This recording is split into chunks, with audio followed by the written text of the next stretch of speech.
Қайырлы күн, құрметті достар. Нөмірі 81-ші Астана English School мектебінің 6-шы Ә сынып оқушысы Иманғалиева Самира еліміздің ақиық ақыны Мұқағали Мақатаев ағамыздың 90 жылдығына арналған жыр оқу эстафетасын жолдаған екен.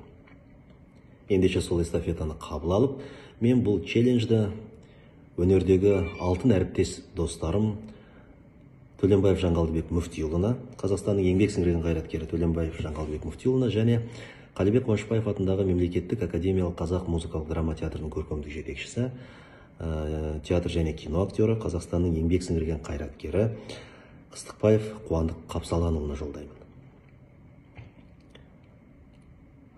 Ана, сен бақыттысың, жыламағын. Жай түсіп жатқанда да құламадың.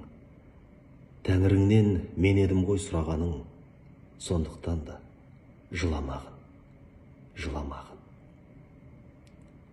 Бармын ғой, тірімін ғой қасыңдамын, өлмеймін мен өзіңдей асылданмын, таусылып өз-өзіңмен шашылмағын, байырғы берекеңді қашырмағын. Мен сенің қанықпын ғой көз жасыңа, өзім кепіл тот басып тоз басыма, екі жыр жазсам, бірін саған арнап, ана деп жаздым әр қашан сөз басында. Тәңірім кеше көрсін кесірімді, аспанға жазсам егер сенің есіміңді. Ана, сен бақыттысың, тербете бер құбаталдан иілген бесігіңді.